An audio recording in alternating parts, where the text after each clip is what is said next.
are sowing seed today. It's a little bit wetter than I'd like it to be, but I mean it is what it is. They're hollering rain tonight and then tomorrow and then the next day, and it's supposed to warm up this weekend, so we're trying to get this, as much of this seed in the ground as we can. I'm still going to have a day and a half to 2 days worth of sowing to do before we're actually done, but at least we'll have another day's worth in the ground and possibly coming up. It's extremely late, but I mean, it's just a product of, boy, the weather and what we've been dealing with this year, and I swear it sounds like a broken record anymore. Everything I go to do is constantly that. But I mean, that's just the way it is. So I mean, that's what we're dealing with, what we got to do, and we'll get through it. But I wanted to talk about too the McCormick. Y'all probably wondering why you're in the 4710. The McCormick, the other day when we were gonna go cut and bale that hay, I got in the McCormick and it wouldn't crank. I was gonna hook it up to that 3-point mower and it would not crank. So I got out of it. I was frustrated. I hopped in this one, hooked it up, and we left the loader on it, and we just went and cut hay and got it done. I didn't want to have to be held up and wait on that thing. We had a decent amount left to try to get cut that day. We wanted to get it all cut in one day, so we just said to heck with it and hooked this one up.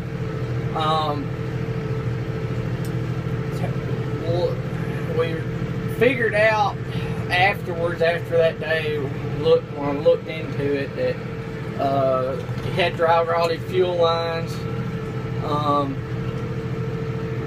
Got a pinhole or something in one of them because it had air in the lines. So we've got to go get new fuel line and put all new fuel line on that tractor, which is a little bit aggravating. I mean, it's just one more thing to add on to the list of things that we've had to deal with this year with that thing, and in the previous years. Just another expense. But it is what it is. Ain't no point crying over spilled milk. So got this one and hooked it up. Did great as always. May blow up on me tomorrow. So far it's done pretty good.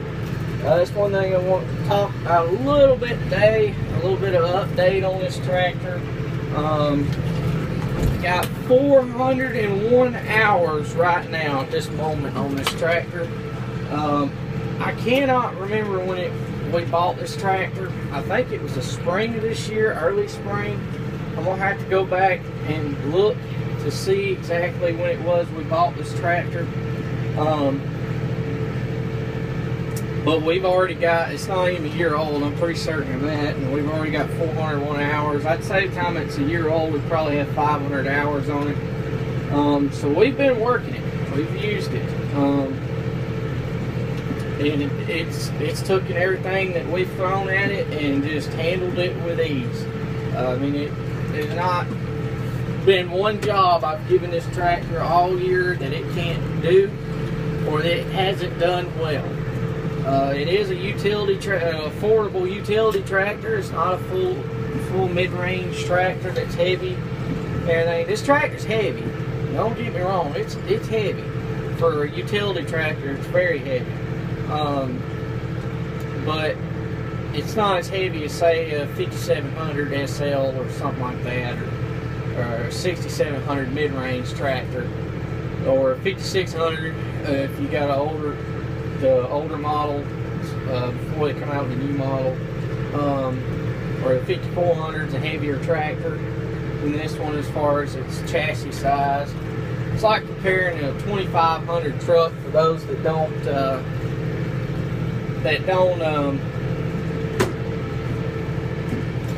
know a lot about tractors and farming community, but think the farming videos are interested. just a little tidbit of information. This tractor's like comparing a 1500 pickup to a 2500 pickup to, say, the tractor I bail with at 5400. I guess would be the easiest, simplest way to compare it, to explain it to somebody who maybe doesn't understand the difference. There is a difference. There's a weight difference to everything, and it's done very well. I'm very pleased. Great riding tractor, very comfortable to run.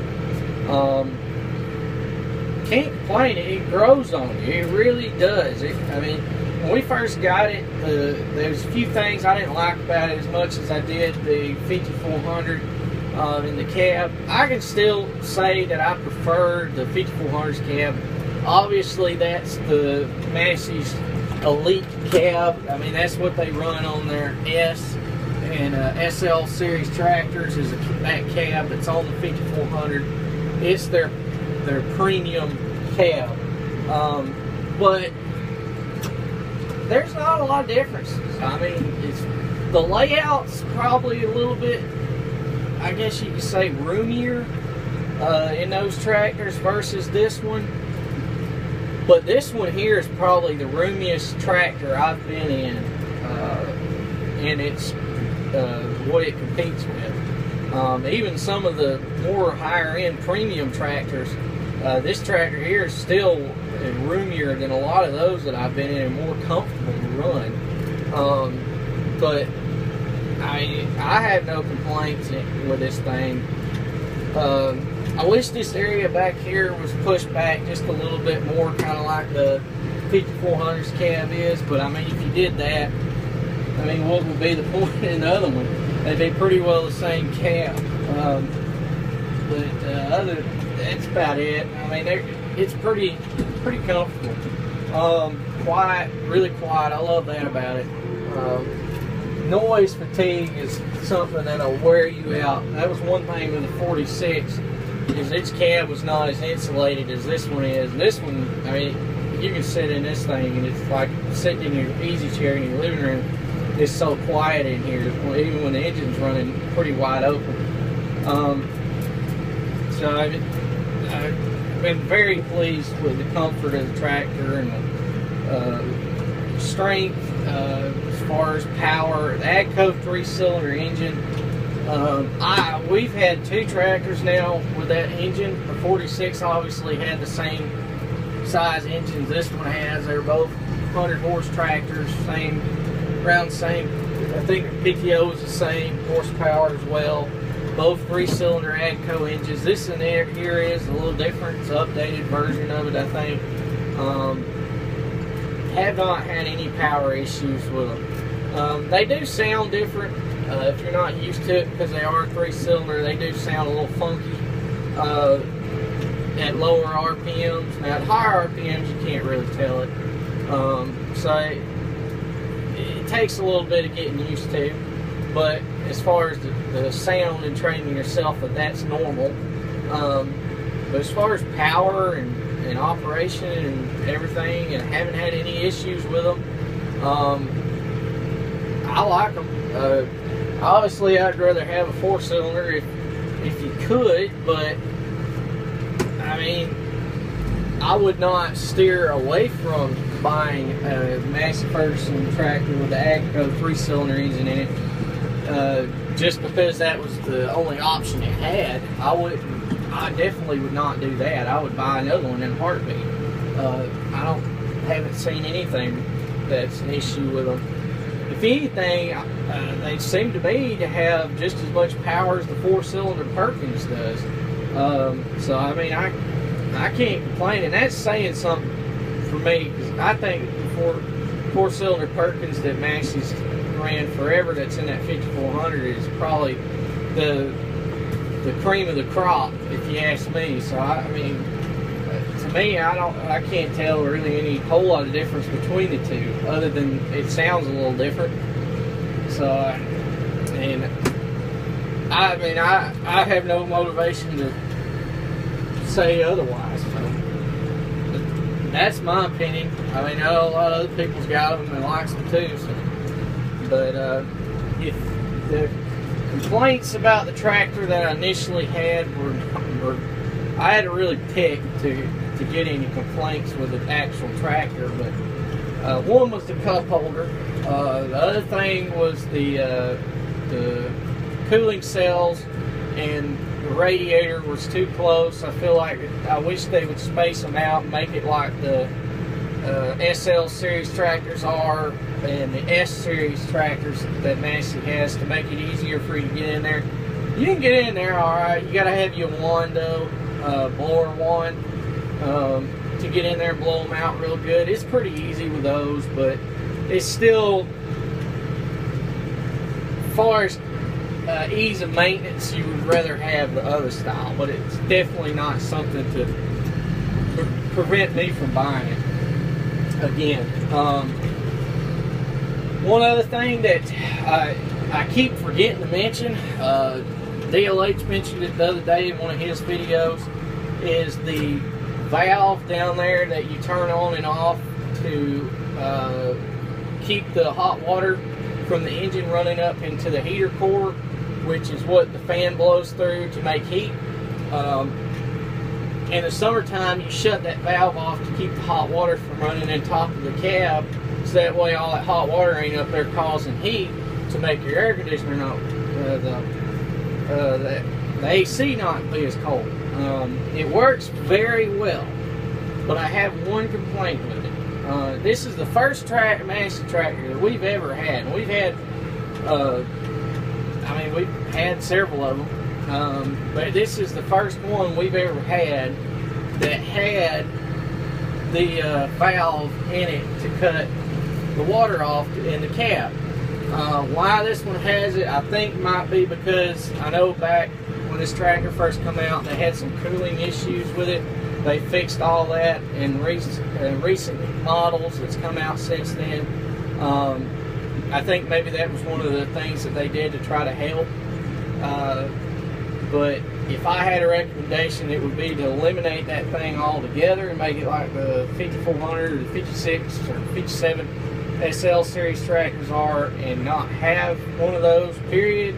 Come up with a solution to get rid of it, or I don't mind it at all. I mean, you really only turn the thing on and off twice a year, so it doesn't matter anyway.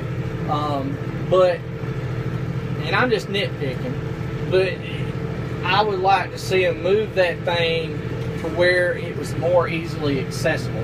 Because where it's at right now, you can get to it, but it's not just walk by and flip it and go on. You got to run your hand up and under the cab between it and the DEF fluid tanks and stuff, and you can see it and turn it. So it's a little bit tight to get your hand in there, but it's not that bad. But I would like to see them move that valve. I don't mind them having it. It actually makes it work a whole lot better when you have it off, is to actually move it and make like a bracket to where it's right there up front where you can easily get to it to flip it, would be what I would like to see them do. The cup holders that I mentioned, they have fixed that. I have seen the new cup holders that they have that goes in here. I know when I did the initial review on this tractor when we first got it, I had said something about the cup holders and how I didn't like them because the cups just fall in and out. Especially if you had like a plastic Coke bottle or water bottle or something like that, you could forget it. They wasn't going to stay in there. They have addressed that. I don't know if I had anything to do with it, that review or what, but they did fix it. They made, it almost looks like this cup. They made a piece that bolts into there that comes up. It's not as tall. It's probably about here in height, and then your cup actually sits down in it and it'll hold it. So it's actually very nice the way they fixed it. I think I'm glad that they did that because it shows that they're listening as far as to all their customers. Really appreciate that. But I mean, if that had something to do with me, I mean, what do y'all think? I think that they should have stamped it with our logo, kind of like that, and put it right there on the side. Wouldn't that look good? Put Bagwell Farms in every 4700 series tractor. Right there on the cup holder. No, I'm kidding. I can't do that. I'm kidding. It would be great though. Call it the Bagwell Farms cup holder fix. But yeah, I'm just kidding. But yeah, I do really appreciate them doing that, because it shows they are listening. And hey, that's all that matters. If they're listening, that means more to me as a customer than anything, because that means that they're making it better for us. They're going the right direction.